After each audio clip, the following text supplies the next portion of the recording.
Hi నమస్తే welcome to Myra media. నేను మీ కేవీఆర్. చెప్పేవి శ్రీరంగ నీతులు దూరేవి సానికొంపులు అని టీవీ5 సాంబశివరావు లాంటి చూసిన తర్వాత పుట్టిన సామెత అనుకుంటా. టీవీ5లో టాప్ స్టోరీస్ పేరుతో ఎంతసేపు అంటే చంద్రబాబుకు చెక్కబాదిన చేసి చిటికలు వాయించి చిడతలు వాయించే సాంబశివరావు అంటే చూడడానికి ఎంత సౌమ్యంగా ఎంత మృదువు స్వభావిగా ఉంటాడో తెలిసిందే కదా.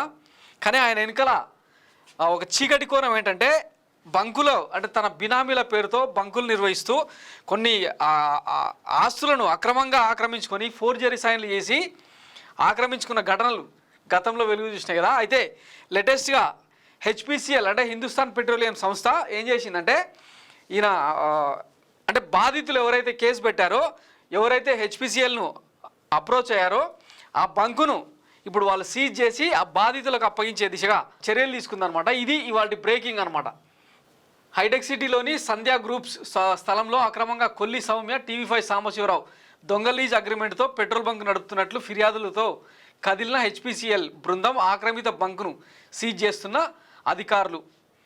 దీని మీద అంటే డిసెంబర్లో కేసు నమోదైంది మాదాపూర్లో. వాస్తవానికి అంటే హెచ్పిసిఎల్కు ఈ ల్యాండ్కు సంబంధం ఉండదు, జస్ట్ మీడియేటర్స్ ద్వారా లీజుకు తీసుకుంటారు వాళ్ళు.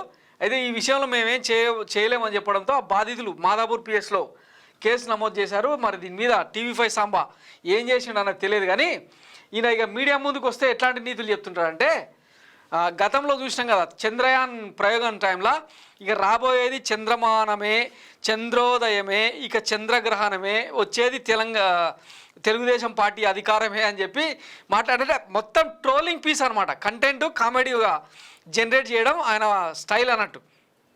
దానికి చాలా గంభీరంగా టీవీ5లో వార్తలు వేయడం ఇట్లాంటి వాళ్ళ జర్నలిస్టులు. ఈయన జర్నలిజం గురించి ఏం చెప్తారో ఒకసారి చూడండి. మేము జర్నలిజం చదవలేదు, కానీ జర్నలిజం అంటే ఏంటో చెప్తాను నేను.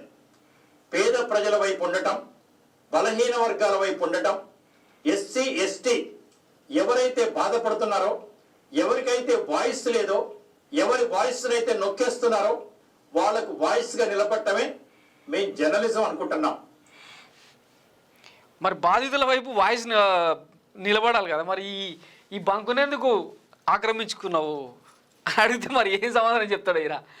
ఈ గతంలో రాజమండ్రి సెంట్రల్ జైల్లో చంద్రబాబు కారాగార వాసిగా ఉన్న టైంలో జైల్లోకి విషవాయులు పంపించి చంద్రబాబును లేపేయడానికి ప్రయత్నం చేస్తున్నారని చెప్పి నా మాటలు ఎందుకు ఈయన మాటలు విందాం.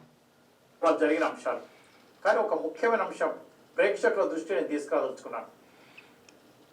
చంద్రబాబు నాయుడు గారిని జైల్లోనే లేపేయాలి లేదా దీర్ఘకాలిక వ్యాధులకు గురి చేయాలి. ఎలా గురి చేయాలి? ఆయన ఒక్కసారి అక్కడి నుంచి వచ్చిన తర్వాత తీవ్ర అనారోగ్య పరిస్థితుల లేక దీర్ఘకాల అనారోగ్య పరిస్థితుల దీనికి ప్లాన్ చేసినట్టుగా లోకేష్ గారు మాట్లాడుతున్నారు. YCP MP Raghuram. సో ఇదేనమాట, ఇంత కామెడీ పీస్ చేస్తారు వీళ్ళు జర్నలిస్టులు టీవీ5లో. అంటే అట్లాంటి దాంట్లో డిబేట్లు. ఇంకొక ఆయన మహా టీవీ ఆయన వంశీ అష్టదిగ్బంధనం అని చెప్పి ఇంకా ఆయన వీళ్ళంతా ట్రోలింగ్ పీసులు అన్నట్టు. కానీ వీళ్ళ తెర వెనుకల కథలు ఏంటంటే ఇట్లా బాధితుల సైడు అంటే భూములు కొట్టేసి ఫోర్జరీ సంతకాలతో వాళ్ళ స్థలాలు దొబ్బేసి ఏం చెప్పాలి వీళ్ళ గురించి. వీళ్ళు నీతులు చెప్తా ఉంటే తెలుగు జాతి ప్రజలు ఇంకుంటూ కూర్చోవాలి. ఎప్పుడు బుద్ధి వస్తుందో ఏం కథనం వీళ్ళకి. సో ఇది టీవీ5 సాంబశివరావుకు సంబంధించిన అక్రమాల దందా. మొత్తం మీద హెచ్పిసిఎల్ రియలైజ్ అయ్యి ఆ బంకును వాళ్ళ అంటే ఎవరైతే బాధితులు ఉన్నారో వాళ్ళకి హ్యాండ్ ఓవర్ చేసే ప్రయత్నం చేస్తుందంట. మంచి పరిణామం. ఇకనైనా బుద్ధి వస్తుందో లేదో చూద్దాం. మొత్తం మీద తెలుగు రాష్ట్రాల్లో 12-15 దాకా ఈయనకు బంకులు ఉన్నాయంట. మరి వాటి మీద కూడా ఏమన్నా లిటిగేషన్స్ లీగల్స్ ఉన్నాయేమో చూడాలి. ఈయన కొడుకు లీగల్ అడ్వైజర్గా టీడీపీ పార్టీకి కీలకంగా పనిచేస్తుండంట. పార్టీ మొత్తం తమదే అని భావిస్తుంటారంట. సో మరి ఇంకా దాన్ని అడ్డం పెట్టుకొని ఎన్ని అక్రమాలకు పాల్పడ్డారో రాబోయే రోజుల్లో చూద్దాం. సో ఇది టీవీ5 సాంబశివరావుకు సంబంధించిన అక్రమాల దందా. చూస్తూనే ఉండండి మైరా మీడియా. నేను మీ కేవీఆర్. Thank you.